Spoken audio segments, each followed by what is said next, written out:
Muhammad ibn Abdullah wa ala alihi wa sahbihi wa mawalah. Wala hawla wala quwwata illa billah.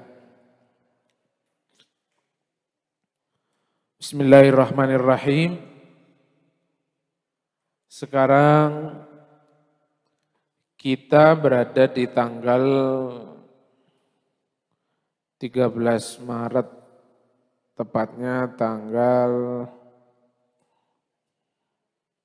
9 Sya'ban. Hanya tinggal beberapa hari atau 3 minggu.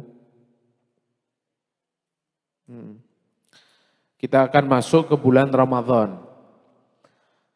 Nah, sepertinya lebih baik seperti biasa kalau kita mau masuk bulan Ramadan itu ada kajian bab fikih, bab puasa.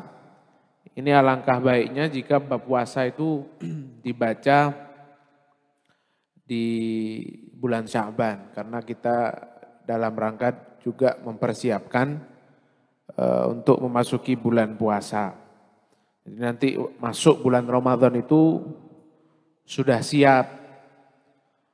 Artinya ilmu kita mengenai puasa, persiapan, karena menyambut bulan puasa itu bukan hanya dengan persiapan makanan, persiapan pakaian untuk tarawih, persiapan mukena dan lain sebagainya. Tapi ada yang lebih penting, yaitu persiapan bagaimana kita mempersiapkan diri kita dengan ilmu. Khususnya untuk santri. Ketika nanti pulang dari pondok pesantren, mudah-mudahan bisa siap, artinya mendapatkan pertanyaan mengenai bab puasa. Jadi nanti mulai hari ini sampai nanti mungkin kalau selesai, mudah-mudahan selesai sebelum masuk tanggal 1 bulan Ramadan. Tapi kalaupun belum, kita lanjutkan nanti mungkin bab-bab akhir itu kita lanjutkan nanti di bulan Ramadan. Setelah itu selesai baru nanti bulan Ramadan kita baca bab zakat. Karena nanti ketika Idul Fitri itu dibutuhkan bagaimana hukum zakat fitrah dan lain sebagainya. Nanti kita akan bahas masalah zakat. Nah, untuk sekarang sampai nanti beberapa minggu ke depan kita tuntaskan ini untuk membekali diri kita mengenai bab puasa. Jadi sekarang buka halaman 433. Halaman 433.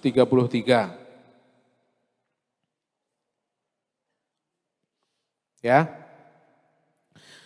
Bismillahirrahmanirrahim. Kitabus Shiyam.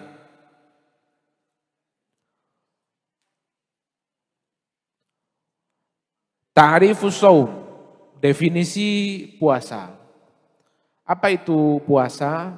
Puasa dalam segi bahasa, lughatan mutlaqul imsak. Puasa adalah secara bahasa adalah artinya menahan. Mutlak, secara mutlak. Apapun, menahan lapar, iya. Menahan diri supaya tidak emosi juga boleh, artinya apapun. Pokoknya imsak, menahan, itu ya shaum, itu ya syam, puasa. Jadi puasa itu apapun yang dikatakan menahan, itu dalam segi bahasa adalah puasa. Wa minhu qauluhu ta'ala an sayyidatina Maryam. Di antaranya firman Allah Subhanahu wa taala, ini di antaranya makna puasa secara bahasa. firman Allah Subhanahu wa taala yang mengkisahkan mengenai Sayyidah Maryam, ibunya Nabi Isa. Dalam surat ini ya, surat Maryam. Inni nazartu lirrahmani sauman. Inni nazartu lirrahmani sauman falan ukallimal yauma insiya. Ini kisahnya kan ketika itu Siti Maryam ini diberikan hadiah oleh Allah berupa anak, sekalipun Siti Maryam ini belum waktu itu tidak punya suami, tapi diberi hadiah ini sebagai mukjizat Nabi Isa alaihissalam yang lahir dari rahim ibu yang tidak memiliki ayah atau tidak memiliki suami. Nah, ketika itu Siti Maryam kemudian bernazar. Kenapa beliau bernazar? Karena begini. Dalam kutubut tafasir dijelaskan bahwa di saat itu Siti Maryam ini was-was, khawatir terjadinya fitnah. Ini orang-orang bakal banyak yang tidak percaya, lu kok bisa mengandung? Wong ndak punya suami kok mengandung? Oh ini jangan-jangan, naudzubillah, maaf, anak zina, naudzubillah. Nah, karena itu akhirnya sudahlah kalau gitu saya bernazar lirrahmani kepada Allah untuk apa? Sauman. Bernazar untuk berpuasa. Nah, sauman yang dimaksud di sini adalah dilanjutkan di ayat setelahnya falan ukallimal yauma insiya. Yang dimaksud berpuasa itu artinya bukan puasa-puasa yang seperti kita, tidak makan, tidak minum, nahan ini dari hal-hal yang membatalkan puasa, tidak. Yang dimaksud di situ adalah falan ukallimal yauma insiya. Aku tidak akan berbicara dengan manusia. Nazarnya itu. Jadi berjanji kepada Allah untuk tidak berbicara kepada manusia. Di sini di ayat ini juga terjadi beberapa khilaf, perbedaan. Ada yang mengatakan bahwa pada zaman Siti Maryam saat itu di dalam agama mereka puasanya sama puasa, ya menahan makan, menahan minum. Tapi sunnahnya ketika mereka puasa di agama mereka, agama Siti Maryam, itu puasanya sunnahnya tidak berbicara kepada orang. Ini sebagian pendapat. Tapi pendapat yang kuat bahwa yang dimaksud sauman, puasa di sini bukan puasa yang menahan lapar, menahan haus, bukan itu. Tapi yang dimaksud di sini adalah ayat apa? Di ayat selanjutnya itu falan ukallimal yauma insiya. Tidak berbicara dengan manusia. Makanya di sini jelaskan yang dimaksud dari ayat itu adalah nazartu imsakan. Nazartu aku bernazar, bukan sauman yang seperti agama kita, bukan. Tapi imsakan yang dimaksud di sini. Saum yang dimaksud dalam ayat tersebut adalah imsak. Artinya puasa dari segi bahasa. Imsakan menahan anil kalam untuk tidak berbicara. Jadi dia tidak mau ngomong sama orang. Jadi kalau ditanya, kamu kok hamil? Suamimu mana? Tidak mau ngomong. Menengai, aku nazar kok. Percuma juga, mau dibilang ini saya dapat hadiah dari Allah. Pemberian langsung dari Allah. Adalah merupakan mukjizat dari Allah. Dikiranya nanti, Maryam ini gila ini gini. Terus mending, sekati ngomong be uang aku.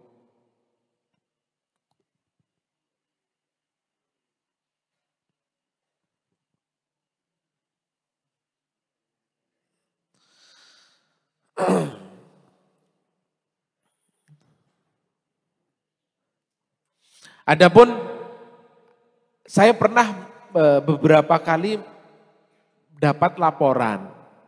Bukan laporan, sebenarnya kabar lah. Ada orang yang berpuasa, tidak mau ngomong sama orang. Ini apa hukumnya ini? Dia puasanya gitu, kayak apa ya? Tirakatnya begitu.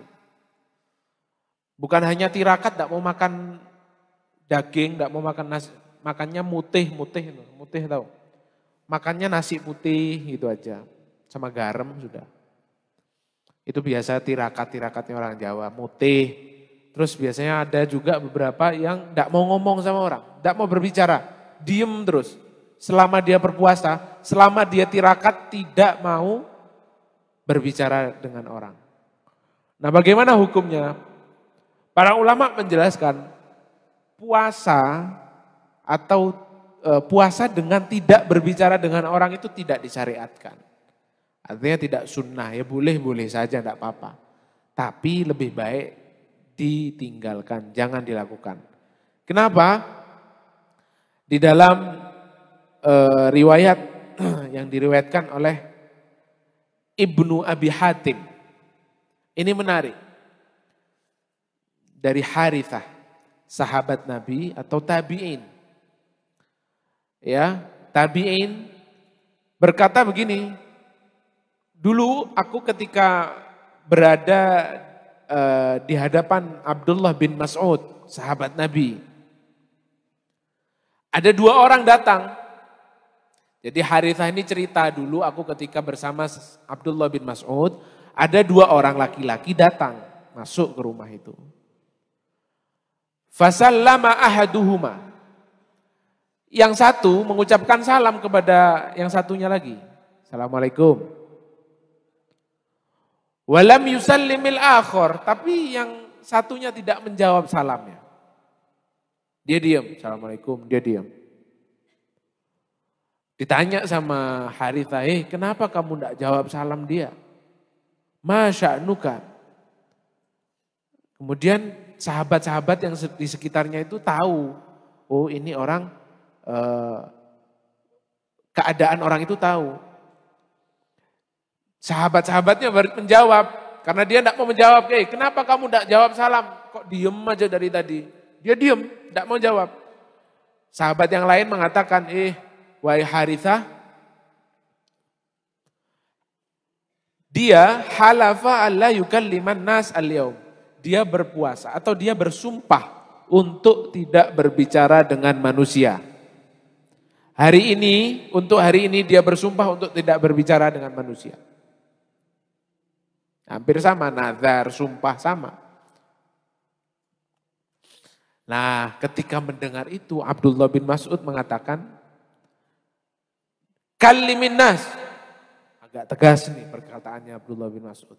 Wis gak basa-basi. Fulan, berbicaralah kamu dengan manusia. Ojo meneng-menengan. Artinya Abdullah bin Mas'ud melarang hal itu. Wasallim alaihim. Jawab salamnya mereka yang mengucapkan salam kepadamu. Apa? Apa biar?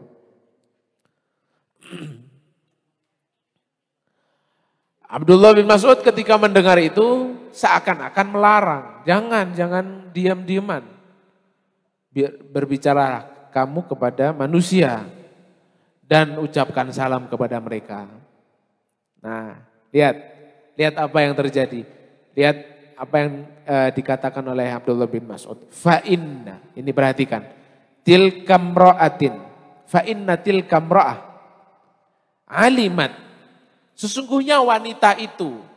Yang dimaksud wanita itu adalah Maryam, Siti Maryam. Disangkanya oleh Abdullah bin Mas'ud, dia tidak mau berbicara dengan manusia ini berdalil ikut-ikutan Siti Maryam. Siti Maryam pernah bersumpah untuk tidak berbicara dengan manusia. Dia mau ikut. Dia mau ikut-ikutan Siti Maryam. Kemudian dikatakan oleh Abdullah bin Mas'ud, Siti Maryam itu dia mengetahui bahwa ada beberapa orang di sekelilingnya yang jika dia tahu bahwa dia mengandung, Siti Maryam ini mengandung, dia tidak akan percaya. Bakal terjadi fitnah. Ya, dengan kandungan yang ada di dalam perutnya Siti Maryam. Jadi mending karena untuk menjaga diri dari fitnah, lebih baik dia bersumpah untuk tidak berbicara dengan manusia. Beda, keadaannya beda. Kalau Siti Maryam itu ada alasannya kenapa dia bernazar untuk tidak berbicara.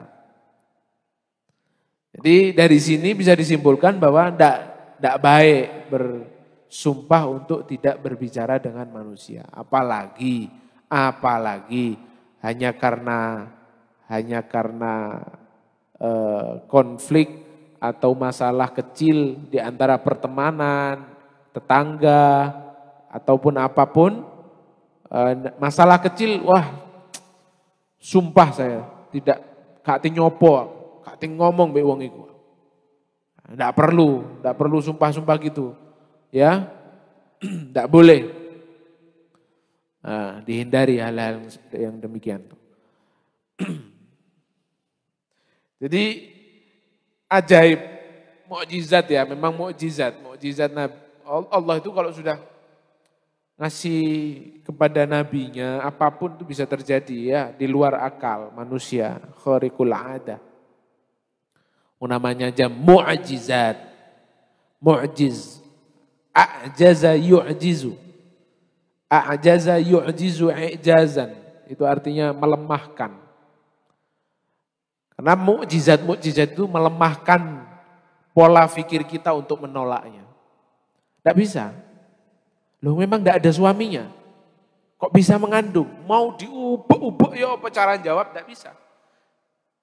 Karena pola pikir kita, daya pikir kita ketika dihadapkan dengan mukjizat itu lemah. Makanya dinamakan mukjizat. A'jaza, melemahkan. Seperti Al-Quran. Al-Quran itu mukjizat, bahkan mukjizat terbesar.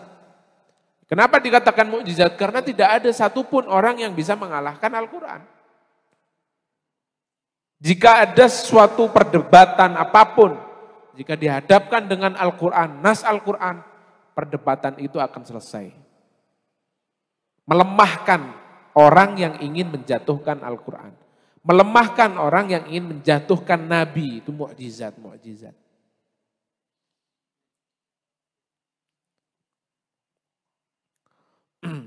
Bahkan dalam sebuah riwayat,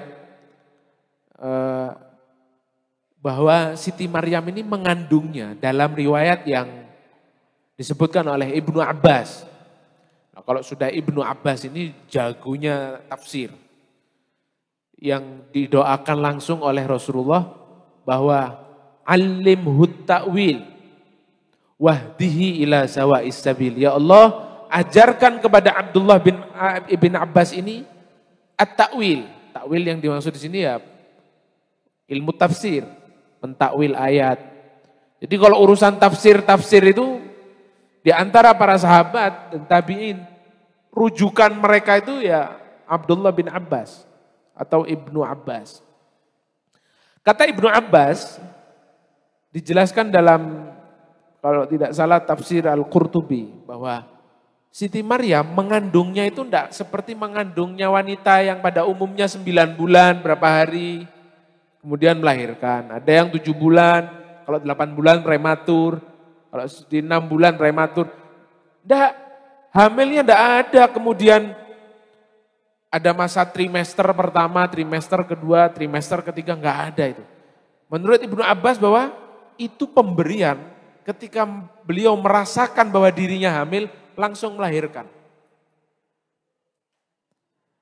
Mukjizat. Tidak ada yang mustahil. Ya. Nah, kalau Siti Maryam saja mengandung tanpa adanya laki-laki yang berhubungan dengan beliau, itu bisa terjadi, apalagi cuman setelah mengandung langsung melahirkan. Karena itu langsung pemberiannya Allah. Tapi ada beberapa pendapat juga di kalangan ulama al-mufassirin bahwa ada riwayat juga yang mengatakan bahwa Siti Maryam itu mengandungnya ada yang mengatakan 8 bulan, ada yang mengatakan 9 bulan.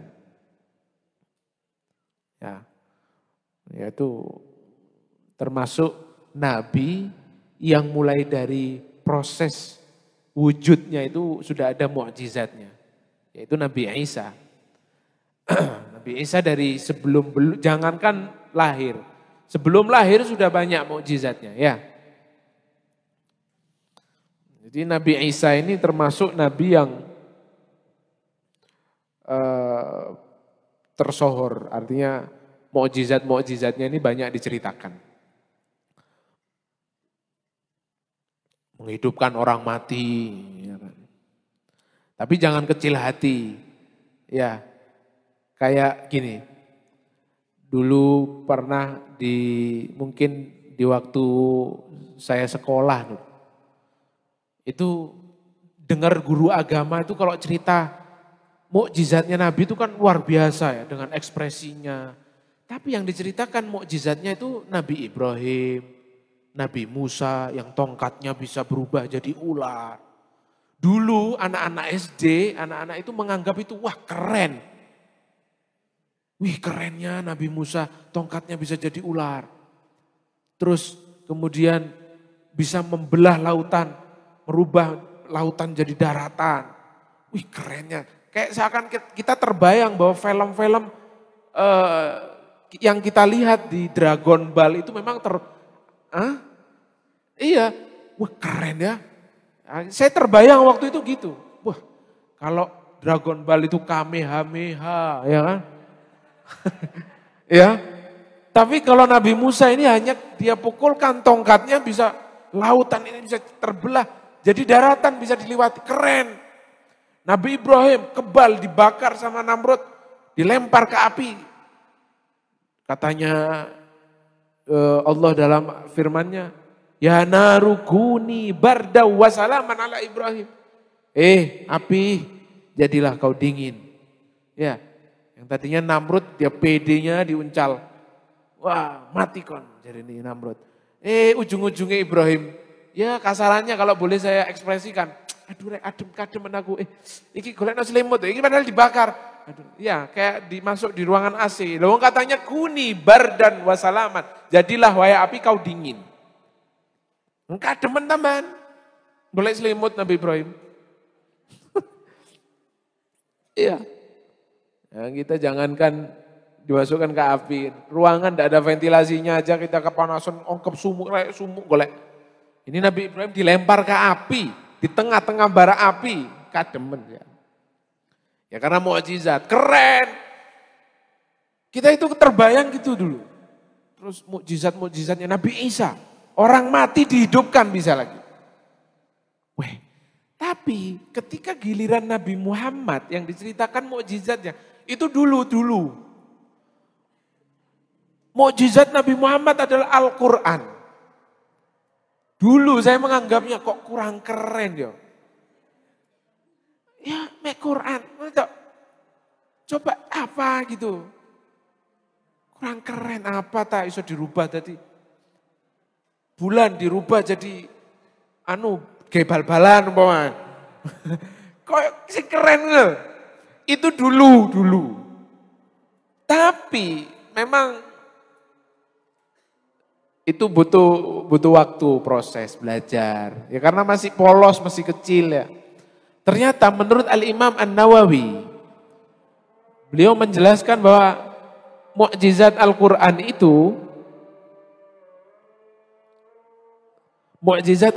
itu adalah mukjizat yang paling tinggi, paling agung dan paling besar di semua mukjizat, di antara mukjizat yang diberikan Allah kepada nabinya, apapun. Kenapa? Secara logika aja masuk. Kalau mukjizatnya Nabi Musa itu akan hilang seiring dengan berjalannya waktu, lalu kemudian Nabi Musa meninggal dunia, mukjizat itu akan hilang. Nabi Ibrahim mukjizatnya hilang ketika beliau meninggal dunia. Nabi Isa hilang mukjizatnya dengan beliau meninggal dunia. Tapi Nabi Muhammad ketika beliau meninggal dunia pun mukjizat itu kekal abadi sampai hari kiamat. Ya. Jadi Al-Quran ini ya mukjizat terbesar. Taib.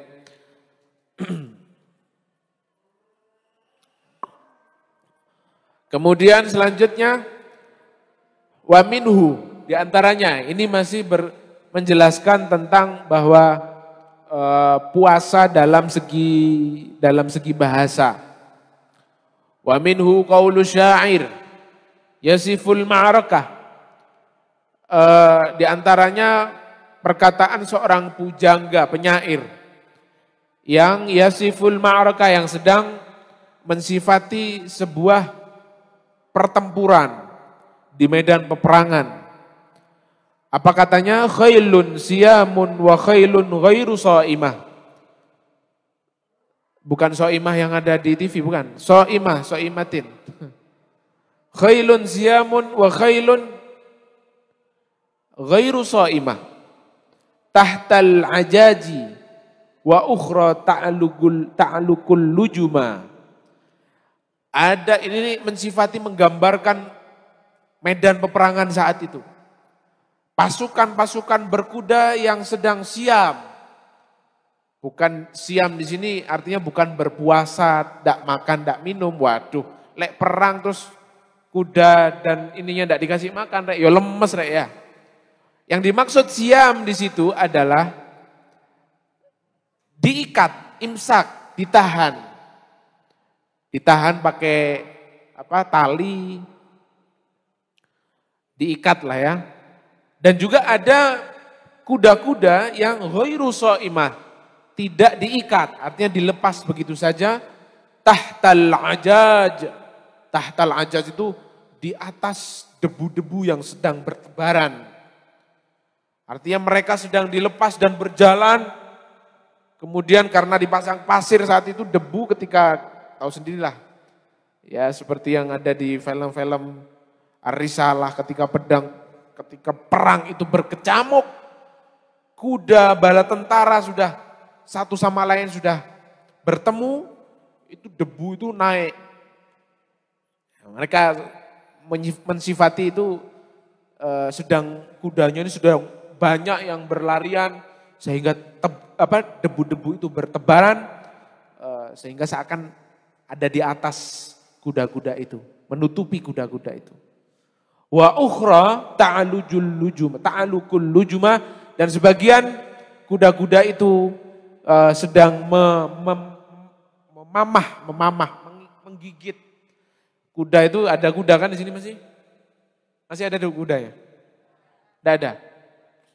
Berarti sudah ghairu sha'imatin. Ya, sudah tidak diikat lagi. Kalau dulu kan masih sha'im, diikat.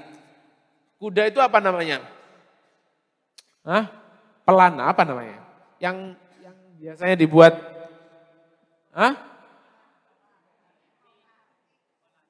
pelana. Ya, yang digigit itu.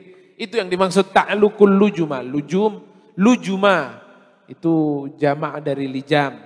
Lujum itu pelana-pelana yang dia gigit. Ta'aluku itu di mamah. Digigit di mulutnya.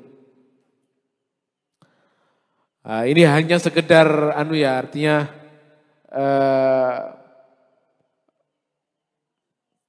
atau bisa dibilang korinah yang menandakan bahwa puasa itu ada juga yang berarti dari segi bahasa.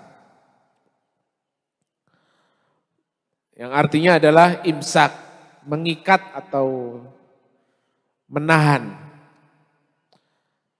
Itu dalam segi lugatan, bahasa. Wa syar'an, dalam segi bahasa, dalam segi syariat, puasa adalah al-imsaku an jami'il mufattirat, menahan dari segala macam, seluruh apapun yang al-mufattirat, yang membatalkan puasa. Min tulu'il fajri, dari terbitnya fajar, ila ghurubis syams, sampai terbenamnya matahari. Biniyatin maksusatin, dengan niat yang khusus. Ini nanti perinciannya akan dijelaskan. Al-aslu fihi, dasar puasa. Dasar puasa itu adalah firman Allah Subhanahu wa ta'ala di dalam surat Al-Baqarah, ya ayyuhalladzina amanu kutiba alaikumusyamu kama kutiba alal ladzina min qablikum la'allakum tattaqun. Wahai orang-orang yang beriman, diwajibkan atas kalian puasa sebagaimana yang telah diwajibkan alal ladzina min qablikum, kepada orang-orang atau kaum-kaum atau agama-agama sebelum kalian. La'allakum tattaqun, dengan harapan agar supaya kalian bertakwa kepadanya, kepada Allah.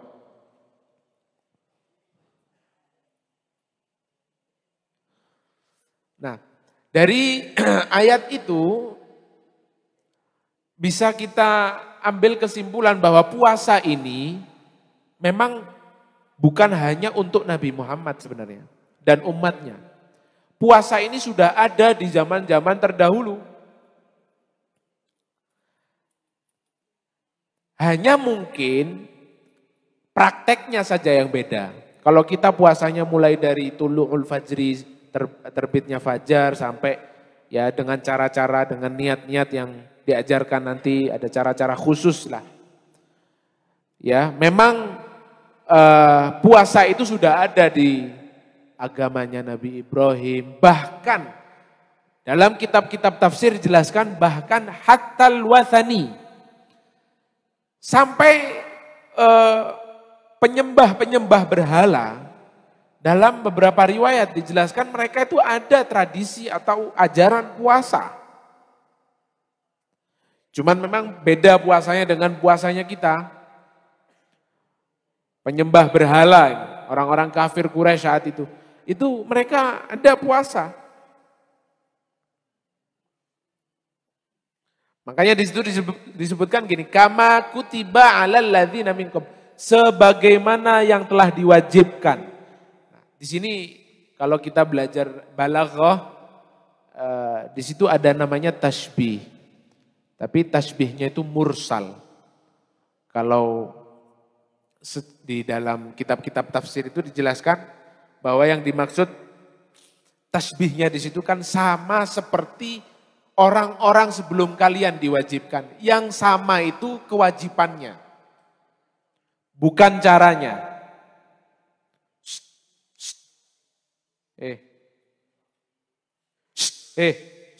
Itu yang pakai gitu.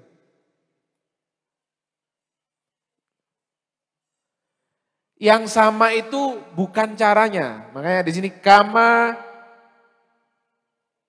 mana tadi? Kama kutiba alal ladzina min qablikum, yang sama itu kewajibannya. Kaum-kaum terdahulu, milah-milah terdahulu, agama-agama terdahulu sama-sama wajib puasa itu sama di dalam kewajibannya, bukan kaifiyahnya, bukan caranya. Tapi kalau cara yang seperti kita lakukan sekarang ini, puasa Ramadan, puasa sunnah dan lain sebagainya, itu khusus untuk agama atau umat Nabi Muhammad saja. Ajarannya umat Nabi Muhammad, sebelum-sebelumnya tidak ada yang persis seperti kita, tidak ada. Ya, kalau kita belajar balaghah, di situ namanya tasbihnya itu mursal mujmal, secara umum. Artinya yang sama itu bukan sama persis seperti puasa kita, enggak. Tapi hanya kewajibannya saja yang sama. Fahimtum? Kemudian selanjutnya waktul fardhah atau waktu fardhihi. Bukan fardhah itu. Waktu fardhihi, kapan diwajibkannya berpuasa? Disyariatkannya kewajiban puasa itu furidha fis sanati tsaniyah. Disyariatkan kewajiban berpuasa di tahun kedua setelah hijrah. Di bulan Sya'ban. Ya, di bulan-bulan sekarang ini. Di bulan Sya'ban, wa qad shama Rasulullah sallallahu alaihi wasallam tis'a Ramadhanat atau tis'a Ramadhanat. Rasulullah telah berpuasa 9 kali Ramadan. Ya, karena kullaha nawaqis. Di sini jelaskan bahwa semuanya nawaqis. Nawaqis itu artinya tis'atan wa ishrina yauman, 29 hari. Beliau itu berpuasa tidak hanya mengalami 30 hari bulan puasa itu hanya sekali. Sisanya 8-nya kan beliau mendapati 9 kali bulan Ramadan. 8 kalinya itu 29 hari, hanya 1 saja yang kamil. Illa wahidan, kecuali 1 kali Ramadan, dan itu fakamil, itu sempurna 30 hari.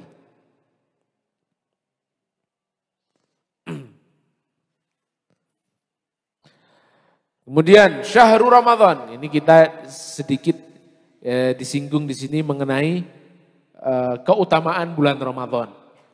Syahrul Ramadan huwa asy-syahru tasi'u minasyuhuril arabiyyah.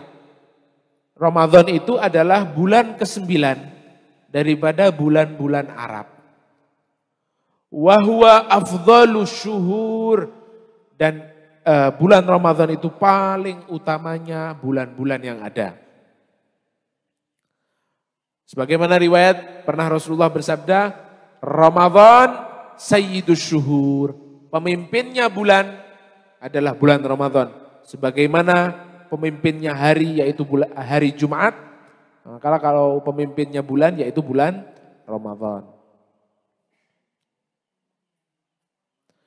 Banyak sekali keistimewaan bulan Ramadan. Di antaranya juga wasummiya Ramadan. Nah ini alasannya kenapa kok dinamakan Ramadan. Wasummiya Ramadhana. Dinamakan Ramadan qila li'annahu.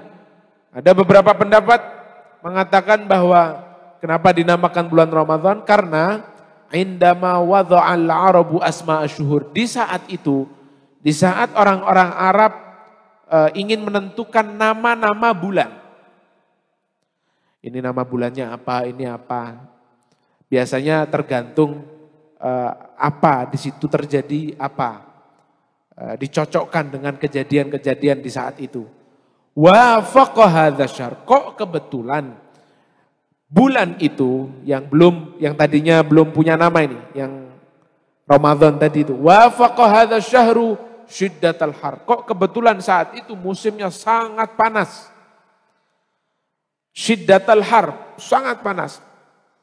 Fasammuhu Ramadan. Maka dinamai Ramadan. Karena Ramadan itu diambil dari kata-kata ar-ramdha. Ramdha adalah hawa yang sangat panas. Itu ramdha. Makanya dinamakan Ramadan.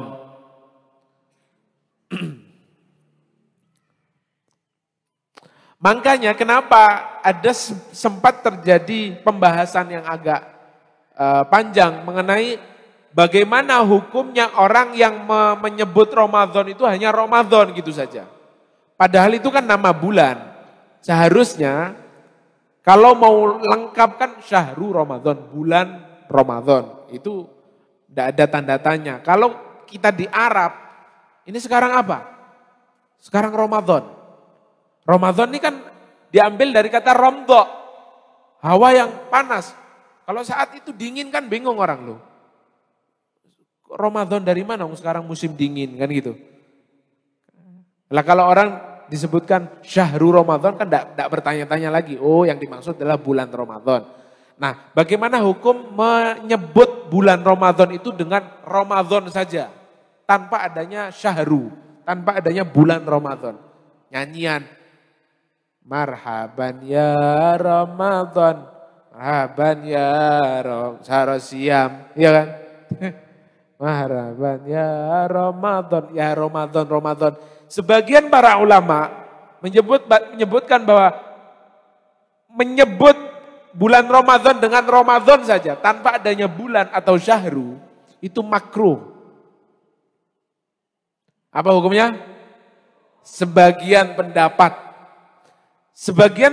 yang lain dan itu yang kuat. Sebagian pendapat lain dan ini yang kuat apa? tidak makruh karena sudah umum lah orang Ramadan ya berarti bulan Ramadan. Tapi ya pendapat yang satunya tadi ya tidak boleh diremehkan bahwa dia punya dasar. Karena memang Ramadan itu aslinya artinya hawa yang panas.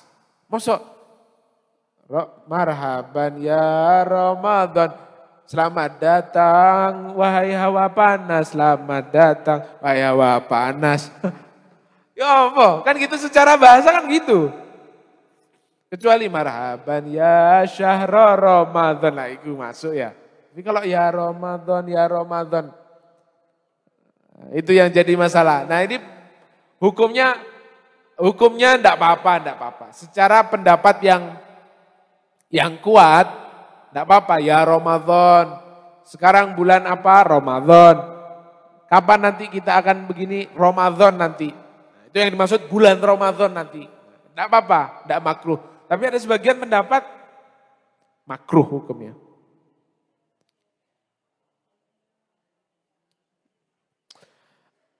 Selanjutnya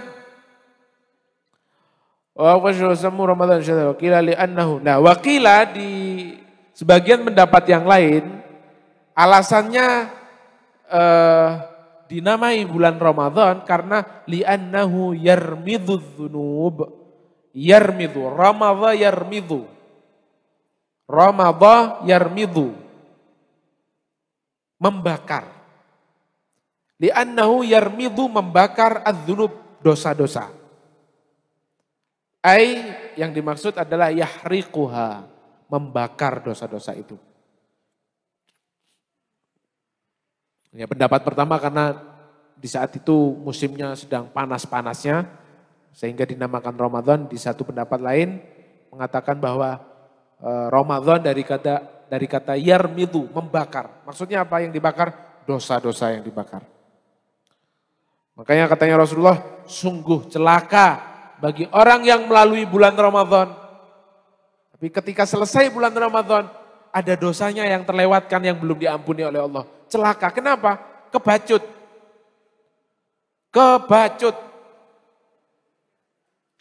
Awaluhu rahmah wa awsatuhu maghfirah wa akhiruhu itqun minan nar. Sudah ini mulai dari tanggal 1 sampai tanggal 10 rahmatnya Allah diguyur. Tanggal 11 sampai tanggal 20 ampunan Allah, ayo siapa yang sebanyak apapun dosanya diampuni oleh Allah. Tanggal 21 sampai terakhir pembebasan dari api neraka. Kok ya ada masih orang yang belum terampuni dosanya. Makanya kata Rasulullah kebacut.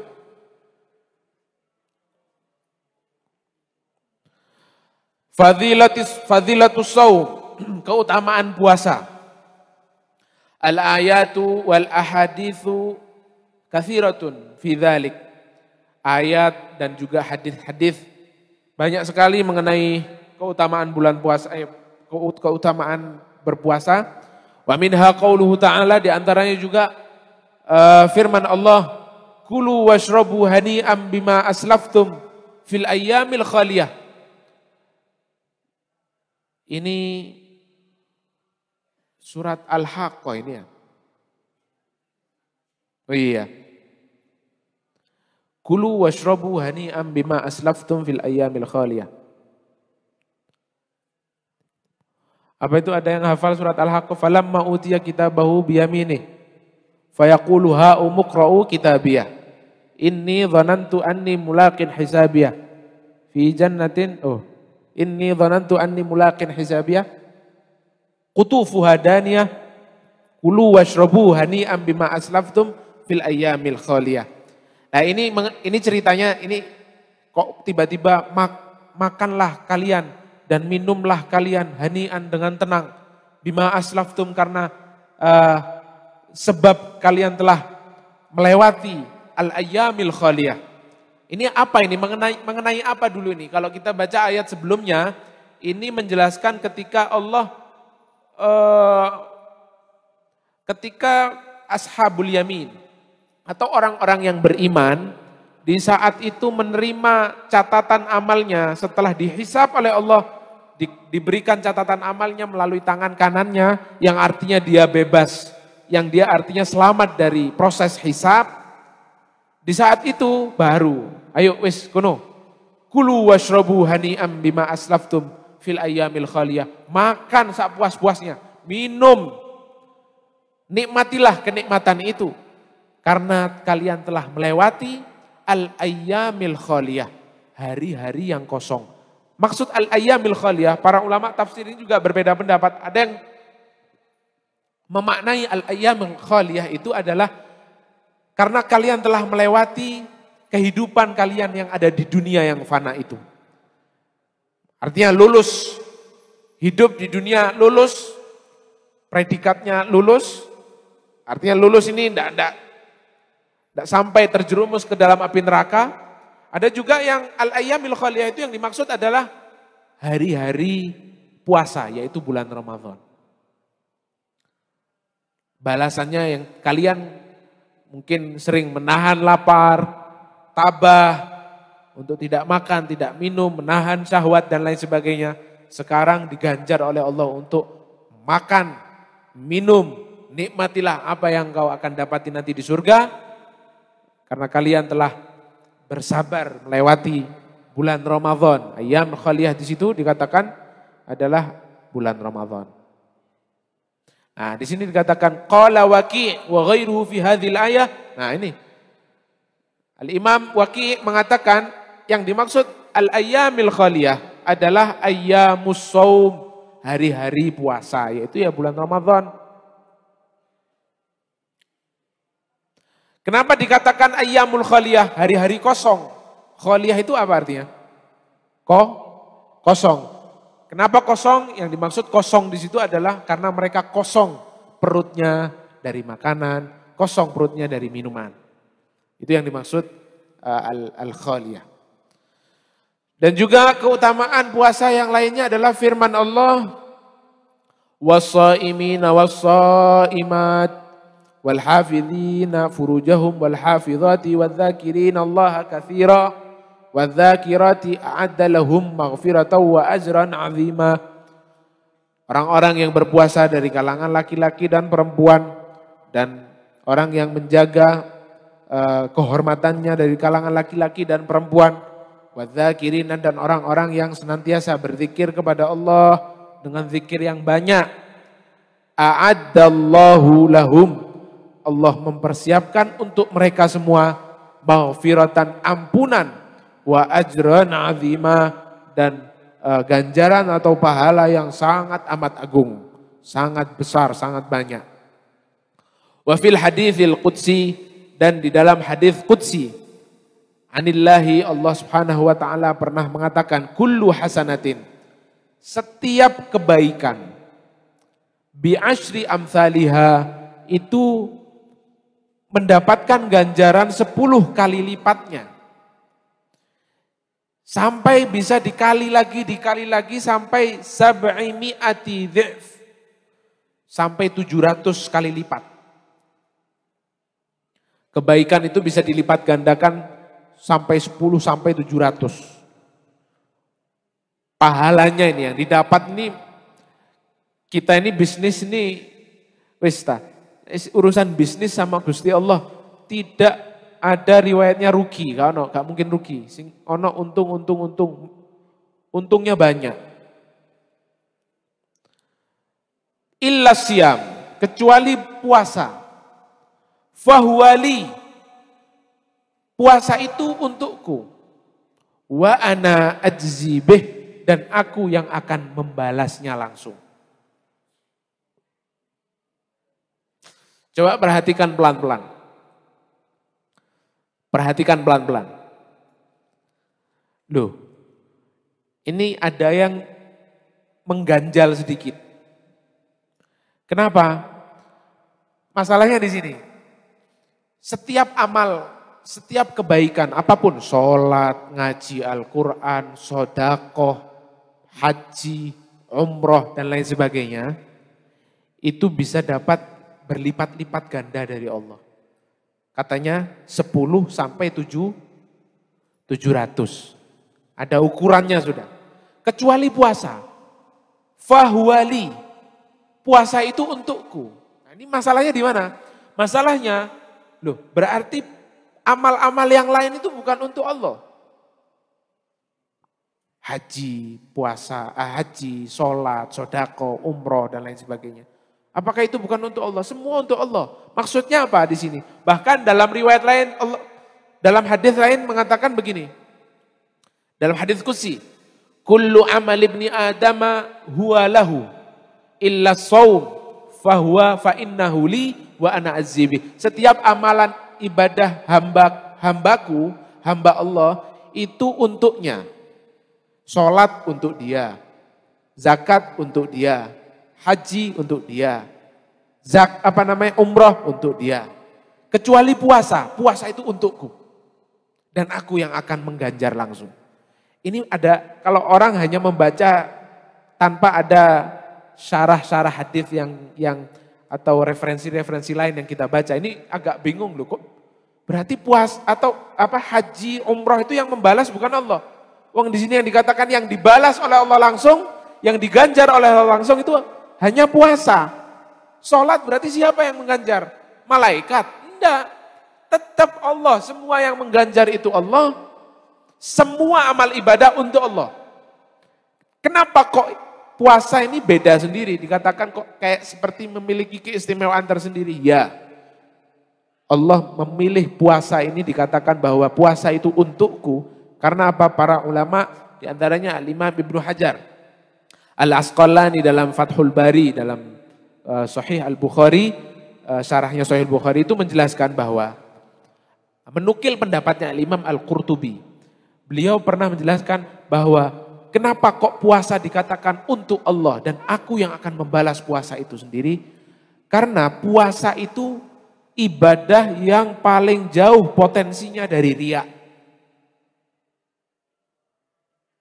Fahim tuh? Paling jauh berpotensi riya. Bisa berpotensi riya sama. Tapi jauh. Kemungkinannya jauh. Kalau sholat, Allahu Akbar, ada ruku, ada sujud, berpotensi riyanya agak besar dibandingkan puasa. Kenapa? Orang sudah tahu tanpa dia harus ngomong, saya sedang sholat. Orang sudah tahu, dia orang sedang sholat. Karena ada gerakan-gerakan khusus. Kemungkinan terjadi dia sholatnya agar supaya dilihat orang, itu besar. Kemungkinan terjadinya sholatnya ingin dipuji orang, itu besar kemungkinan. Tapi kalau puasa tidak ada gerakan-gerakan khusus. Puasa ini bisa orang tahu kalau kita yang memberi kabar, saya sedang berpuasa. Baru orang tahu. Kalau kita tidak kasih tahu, orang tidak tahu. Makanya ini antara dia dengan Allah. Puasa itu hubungannya itu lebih ke Allah. Tidak ada jauh dari manusia. Yang tahu dia puasa ya Allah. Sampai dia memang memberitahu, memberi kabar bahwa saya ini sedang berpuasa, baru orang akan tahu. Makanya puasa itu jauh kemungkinannya awas licin. Awas licin situ. Jadi kemungkinannya puasa itu untuk terjadi riya itu lebih jauh daripada ibadah-ibadah lain. Makanya kenapa Allah sepertinya memberikan kekhususan nih untuk puasa. Sampai Allah Subhanahu wa taala mengatakan illas siyam, kecuali puasa, fahuwali, itu khusus untuk aku. Wa ana adzibih, dan aku yang akan membalasnya. Yang dimaksud di sini juga dalam kitab yang sama, dalam Fathul Bari dijelaskan maksud wa ana adzibih itu adalah tidak ada yang mengetahui kadar atau banyaknya pahala yang Allah akan berikan kepada orang yang berpuasa ini kecuali Allah Subhanahu wa taala. Jadi yang tahu hanya Allah, saking besarnya, saking banyaknya pahala yang akan diberikan. Kalau sholat bisa dihitung tuh. Katanya apa? Kullu hasanatin bi asyri amthaliha, kan ada hitungannya tuh. 10 kali lipat atau paling mentok 700 kali lipat. Ibadah-ibadah yang lain adalah, bisa dikalkulasi lah. Tapi kalau puasa tidak ada orang yang bisa mengkalkulasi. Pahalanya karena saking besarnya, makanya itu dikatakan bahwa Allah, aku sendiri kata Allah yang akan membalasnya. Tidak ada satupun yang bisa mengkalkulasi ganjaran yang akan aku berikan kepada orang-orang yang berpuasa. Dari saking betapa besarnya pahala-pahala yang akan diberikan itu. Kemudian wafil hadithi man shoma yauman. Siapa orang yang berpuasa satu hari fi sabilillah, di jalan Allah, ba'adallahu minhu, Allah akan menjauhkan api neraka darinya masirata mi'ati am, sejauh perjalanan 100 tahun. Bayangkan sehari dijauhkan darinya neraka perjalanan 100 tahun. Bagaimana kalau 30 hari? 30 kali 100 berapa? 3.000. 3.000 tahun jalan kaki. Perjalanan 3.000 tahun. Itu sejauh apa? Neraka itu akan dijauhkan dari orang-orang yang ahli berpuasa. Itu kalau 30 hari. Kalau seumur dia mendapati bulan Ramadan 30 hari penuh dia berpuasa sampai 20 tahun. 20 kali 30. 60 kali 100 tahun. Berapa? 6.000 tahun. Iya, 60.000. Iya. Hitungan dewi lah ya. Saking adoy, dijauhkan dari Allah. Wa fil hadits aidan, dalam hadis juga dijelaskan lis-shaimi farhatan, bagi orang yang berpuasa itu ada 2 kebahagiaan. Nah, ini dulu sempat saya bertanya-tanya mengenai hadis ini. Idza aftara fariha. Kebahagiaan yang pertama adalah ketika dia berbuka puasa, dia akan berbahagia. Kenapa? Ya sudah. Seharian dia ngempet, gak mangan, gak ngombin, delok gambar-gambar, dok kolek, seger-seger, es krim, apa segala macam, delok status terus ya. Ya ini kadang-kadang setan berwujud manusia. Wong posoan nih loh, ate buka jam 3. Ya kok kober-kobere masang status es krim, kan kurang ajar. Ini nanti kalau mau tahu setan bisa WA-an itu banyak tuh nanti di Ramadan tuh nanti. Nanti kalau ente ada status-statusnya manusia-manusia yang model-model begini ini, kontaknya ganti setan nomor 1. Setan biar tahu oh ini setan lagi update status ya. Iya, apa maksudnya itulah apa dia tuh. Kan itu kan maksudnya gini loh, itu kan kerjaannya setan. Setan itu di bulan puasa itu memang iya dibelenggu. Dibuang di tengah laut, diikat oleh Allah. Tapi masalahnya, itu setan nih. Anak didiknya setan berada di samping kanan kiri kita. Mainan WA. Loh iya setan nih, ono ini dibuang nih gini laut. Loh iki setan sing di kok sing kari dik gini iki. Kan gitu. Tidak ada gunanya. Pasang status yang berguna gitu, yang bermanfaat. Es krim kok ono sing apa itu SS yang biasanya umum itu marjan, tidak perlu tidak perlu. Wis cukup iklan wae, iklan itu lu sudah. Tidak perlu. Maksudnya dia berharap, aduh gak kuat aku. Dia berharap apa dengan status itu? Ayo tak takoni. Apa? Ente berharap apa dengan status SS-an itu? Berharap apa? Berharap temanmu mokel. Kalau memang berharap begitu, periksaan kon rukyah kon. Ojo-ojo memang benar-benar setan berwujud manusia. Kan gitu kan, tidak ada manfaatnya. Status mending, jangan es lah, nanti ajang fotomu lah mending itu lah ya. Karena orang lebih malah tidak nafsu makan lihat fotonya kita kan. Iya, asli wis nafsu ate buka ndelok fotone awake dhewe gak nafsu lah, itu lebih baik lah daripada foto SS-an. Ya. Lisaimi farhatan. Kata Rasulullah, untuk orang berpuasa itu ada dua kebahagiaan. Bahagian yang pertama, itu tabi'i, manusiawi biasa. Ketika datang azan maghrib, terdengar suara azan maghrib. Allah, langsung kayak di video, Allahu la ilaha illa huwal. Ternyata tonggoi mau tahlil, mau ayat kursi. Saya ngemplok misalnya ya. Allah, jangan langsung Allah, dengarkan dulu, cok susu rek ya. Kadang wong Allah, iki rokok wis gini. Allah, tes langsung. Gurung ngombe, gurung kurma, gurung apa rokok dhisik. Nah, ketika datangnya buka puasa, tabi'i, manusiawi biasa. Dan itu dikatakan oleh Rasulullah. Nah, bagaimana Beb? Kita ini masuk yang dalam kategori apa? Para ulama menjelaskan diantaranya Imam Ibnu Hajar al-Asqalani. Ya, di situ ada dua makom manusia. Bahagianya ketika datang adzan maghrib. Allahu Akbar, Allahu Akbar. Bahagia. Ada satu orang biasa. Orang biasa ini bahagianya kenapa? Alasan dia bahagia adalah ngempet luwe wis gak karuan. Ada makanan dia boleh makan. Dia bahagia karena itu. Itu manusiawi biasa. Itu mubah. Boleh-boleh saja. Dan kebahagiaan itu tidak mendatangkan pahala. Yus boleh-boleh saja. Dengan bahagianya itu, dengan dia tidak dapat pahala dengan itu. Tapi ada bahagianya mendatangkan pahala. Bagaimana? Bahagia yang model apa? Bahagia ketika dia mendengar azan. Alhamdulillah senengnya hatiku.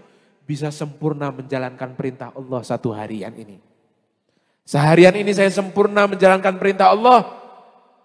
Dan saya bisa tuntas selesai dalam satu hari ini. Mentaati perintah Allah yang puasa ini untuk hari ini. Dia bahagia karena itu.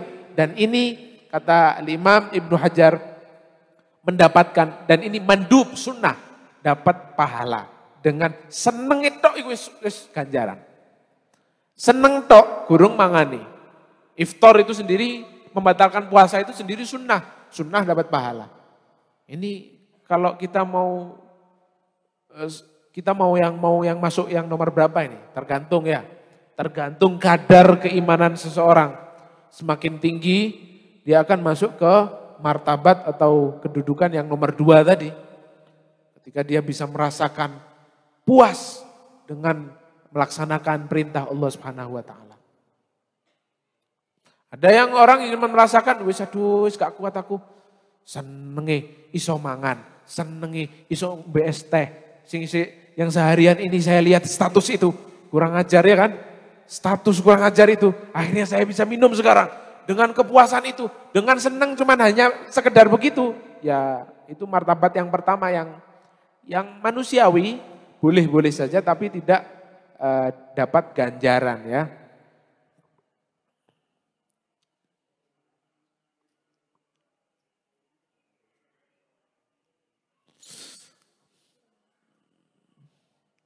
Dan yang kedua, kebahagiaan yang kedua yaitu wa farhatun 'inda liqa'i rabbih. Atau dalam riwayat di sini dijelaskan wa idza laqiyallahu fariha bisaumih, dan ketika dia bertemu dengan Allah, bertemu zat Allah, ketika dia hari akhir nanti fariha, dia akan dia bergembira dengan puasanya. Artinya bisaumihi bisawa bisaumih, dengan pahala-pahala yang disiapkan oleh Allah untuknya karena dia berpuasa.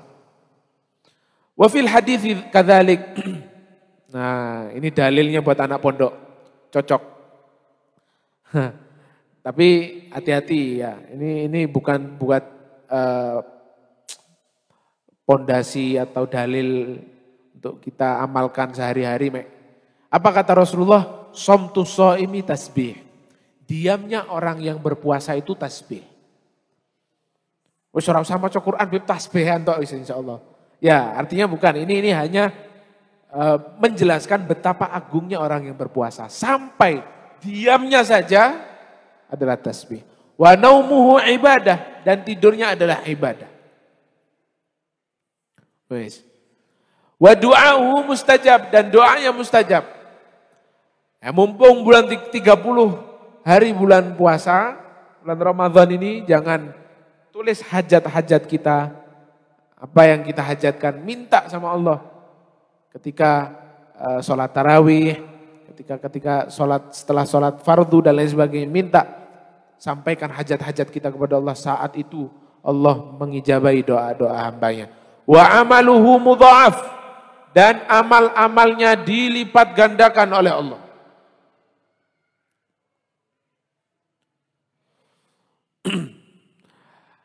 Dalam riwayat lain juga dijelaskan bahwa asyamu junnatun. Puasa itu adalah junnah. Apa junnah? Bukan jannah, jannah surga. Kalau junnah itu adalah tameng. Al-wiqayah, tameng, perlindungan. Wahisnun, hasinun. Dan ini sebenarnya ya, junnah, wahisnun, hasin. Ini hanya memperkuat makna yang sebelumnya.